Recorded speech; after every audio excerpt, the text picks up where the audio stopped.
So, it seems like a 14-hour questioning was not enough. Just 1 week after Bang Si-hyuk's marathon session with police on September 15th, if I remember correctly, the HYBE chairman has been summoned again, HYBE Bang.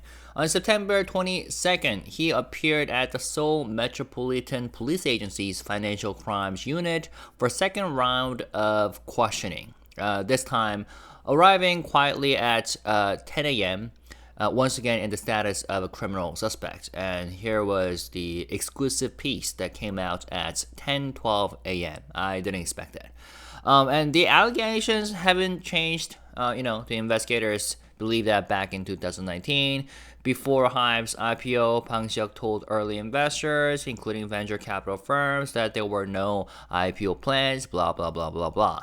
And police have been working this case for months. They raided the Korea Exchange back in June, securing IPO-related review documents, and then in July, they raided HYBE's headquarters in Yongsan. And the September 15th questioning, which I covered on my channel, was long, 14 hours, and dramatic. And yet, here we are, only a week later, with round 2 already underway. And then there was this question asked by this article. Will Bang Si-hyuk be barred from leaving the country? So at a police press briefing in the afternoon on September 22nd, reporters asked whether investigators had filed for a travel ban. And the spokesperson wouldn't confirm, simply saying it's difficult to comment. 답변이 어렵다.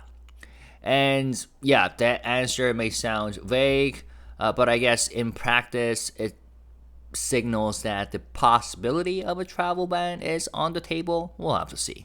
And as before, the article says Bang Si-hyuk denies all charges. His line has not changed. HYBE's IPO was conducted in accordance with the law, and the profit-sharing deal was not prohibited under existing regulations. And when he first appeared on September 15th, he told reporters at the photo line, I sincerely apologize for causing concern with my personal matter. I will faithfully cooperate with the investigation. And it turns out that in just 7 days, Bang has now logged nearly... Okay, I haven't seen any article saying that he's done with the questioning. And right now, so he was there for 10 a.m. Nearly, 10 hours, 8 hours. So total of more than 20 hours of questioning with investigators clearly not satisfied yet. I don't know what's going on. And whether this leads to an indictment will depend on how they interpret the timeline, IPO timeline. Were there really, quote unquote, no IPO plans in January 2019? Or was HYBE already in the process of laying groundwork that Bang Si-hyuk failed to disclose? And speaking of the photo line, there was no photo line this time. No wall of cameras, no reporters shouting questions. Instead of the spectacle that we saw last week, Bang Si-hyuk entered quietly the Seoul Metropolitan Police Agency's Financial Crimes Unit around 10 a.m. and the media circus was gone. And what does this tell us? I mean, that contrast tells us could potentially something important. Like the first questioning on September 15th was all about optics. The police showing the public that they were taking this case seriously, and the press getting the visuals they needed and they wanted. But the second session, it wasn't about theater. This was about, I guess, substance. Behind closed doors, investigators, police are probably pressing hard, or if not harder, and they're doing it without putting on a show, so to say. And I don't know, maybe the media did not know about it, or maybe, HYBE and police and the media worked it out and decided that photo line is not necessary this time because they have already done it, okay? And according to articles, police say they are continuing to analyze seized materials and cross-check witness sentiments.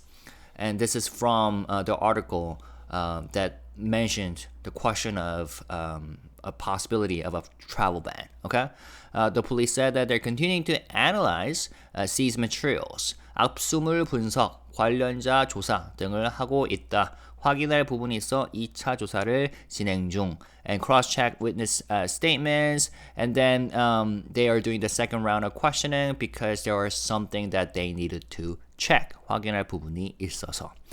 And yeah, reporters, I guess, felt the need to press police on the question of will Bang Si-hyuk be hit with the travel ban.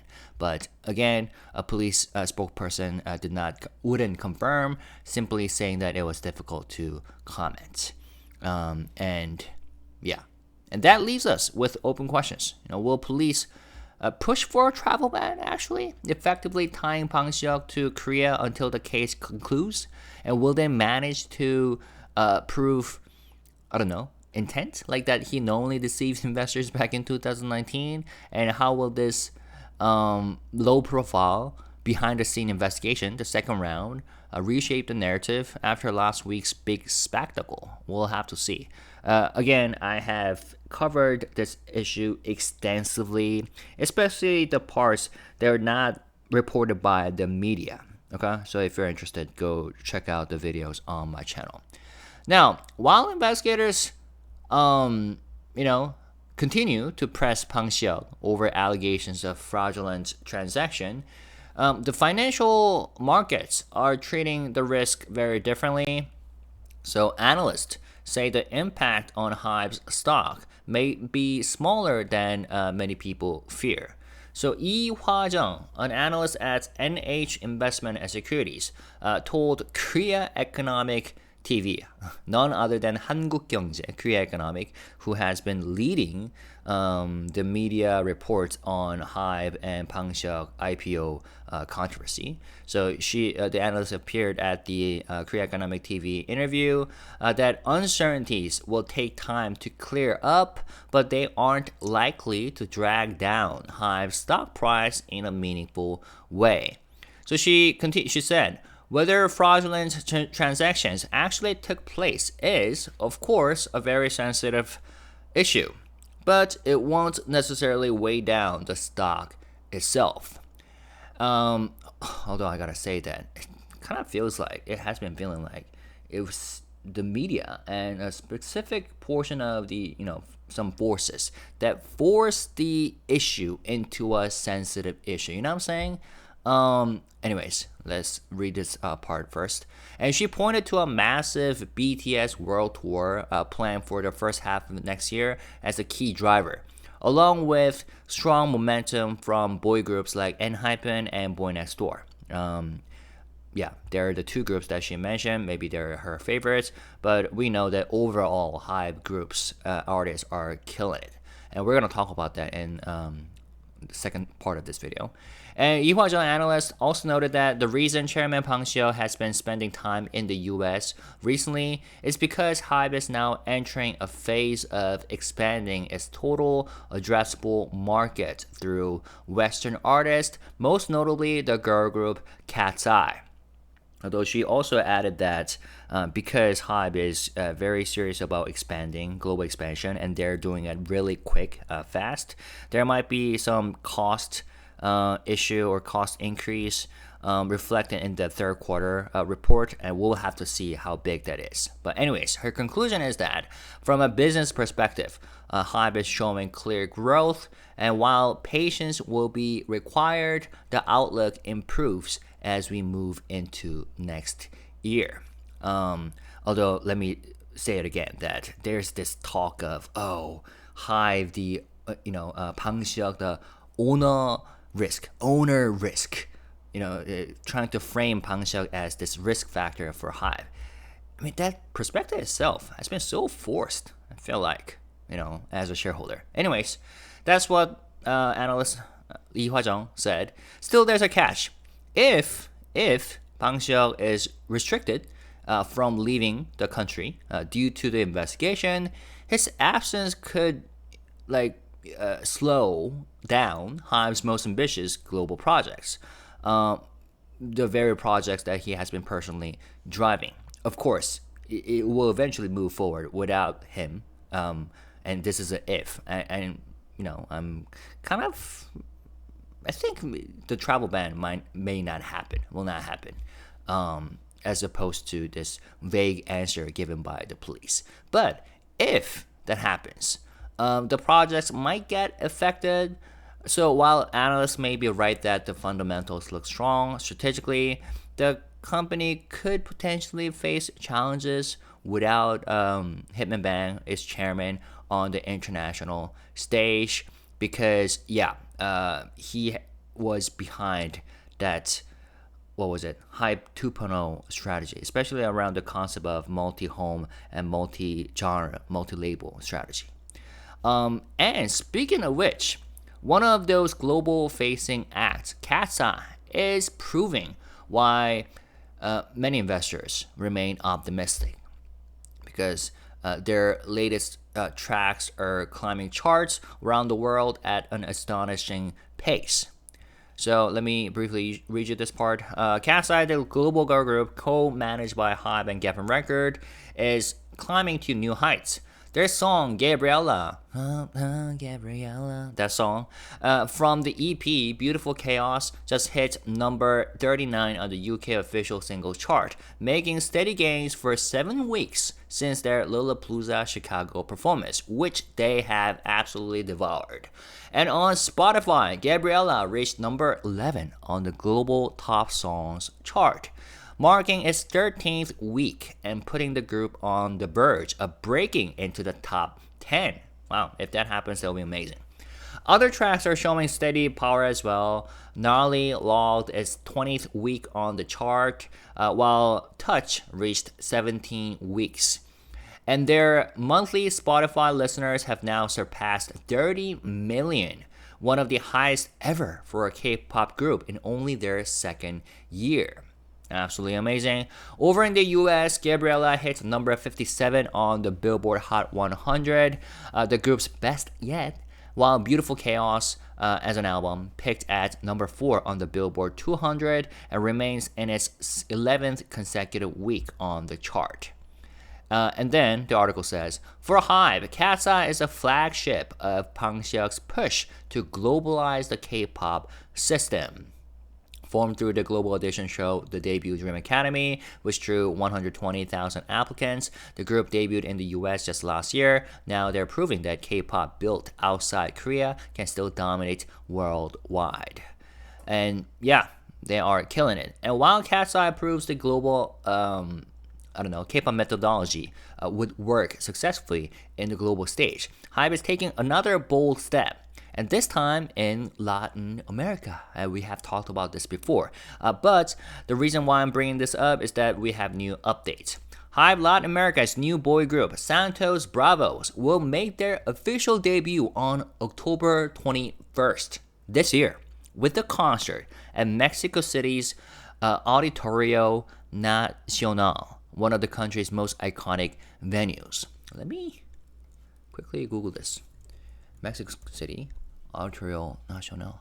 Oh, interesting. Okay, this is Spanish. Beautiful. Okay. Now, the group has been formed through a 12-part reality series called Santos Bravos, streamed on YouTube, Spotify, VIX, and Exa TV. Their debut concert will double as the series' 11th episode, revealing the final lineup and their debut song live for the first time. Incredible. Tickets, which are about 5,000 seats, sold out in just 4 hours, prompting HYBE to consider opening more seats and adding special guests. And for those who couldn't get in, the event will also be streamed live on HYBE's official YouTube channel. Okay, I will have to check it out. And the excitement is amplified by HYBE's immersive exhibition, HYBE Experience, also running in Mexico City, which lets fans step into the group's training journey. More than 100,000 people have already visited. Local and international press are calling the project groundbreaking. Billboard described it as a boundary-breaking Latin pop experiment, while Mexico's El Universal called it the most ambitious pop project ever conceived in the country. Oh, what a praise. Santos Bravos is part of Bang Si-hyuk's multi-home, multi-genre strategy, the same vision behind Katsai and HYBE Japan's N-Team. It represents HYBE's second large-scale project in Latin America, following the success of the local band audition program Pase a la Fama. Okay. So, Santos Bravos debuting in October. That's pretty fast. Okay, I'm quite excited. And this shows that, HYBE is not just exporting Korean idols abroad, but actively building new groups rooted in local culture.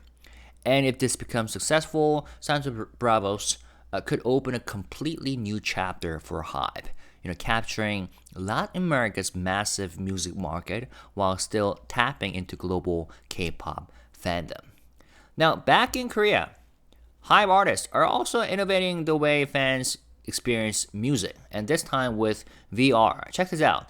ENHYPEN's first VR concert, Immersion, has set a new benchmark.